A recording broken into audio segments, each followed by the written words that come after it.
भटकती रूह की सच्ची कहानी, भूत प्रेत के किस्से सुनने में बेहद रोमांचक और दिलचस्प लगते हैं। लेकिन क्या हो जब यह किस्से सिर्फ किस्से ना रहकर एक हकीकत की तरह आपके सामने आए? आज की युवा पीढ़ी भूत और आत्माओं के होने पर विश्वास नहीं करती, लेकिन जिस पर आप विश्वास नहीं करते वह असल में है ही नहीं। यह तो संभव नहीं है ना। आज हम ऐसे ही भूतहा स्थान से आपका परिचय करवाने जा रहे हैं, जिसके बारे में कहा जाता है कि इसका निर्माण स्वयं एक आत्मा ने किया था।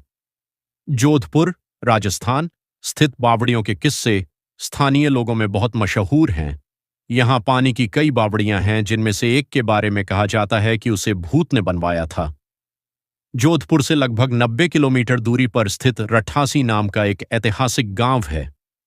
मारवाड़ के इतिहास पर नजर डालें तो यह ज्ञात होता है कि जब जोधपुर में रहने वाले राजपूतों की चंपावत शाखा का विभाजन हुआ तो उनमें से अलग हुए एक दल ने कापरड़ा गांव में रहना शुरू किया। लेकिन इस स्थान पर रहने वाले युवा राजपूत राजकुमारों ने गांव में साधना करने वाले साधु महात्माओं को परेशान करना शुरू कर दिया।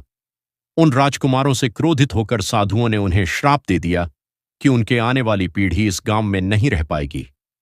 साधुओं के श्राप की बात जब राजकुमारों ने अपने घर में बताई तो सभी भयभीत हो गए और उस गांव को छोड़कर चले गए। इस गांव को छोड़कर वह जिस गांव में रहने के लिए गए, उस गांव का नाम है रठासी गांव। यह जोधपुर से लगभग 90 किलोमीटर की दूरी पर स्थित एक ऐतिहासिक गांव है।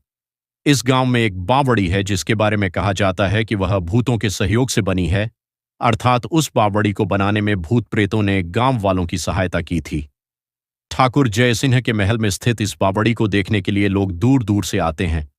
इस बावड़ी के विषय में यह कहानी प्रचलित है कि एक बार जब ठाकुर जयसिंह घोड़े पर सवार होकर जोधपुर से रठासी गांव की ओर जा रहे थे, तब रास्ते में ठाकुर साहब का घोड़ा उनके साथ साथ चलने वाले सेवकों से पीछे छूट गया और इतने में रात हो गई।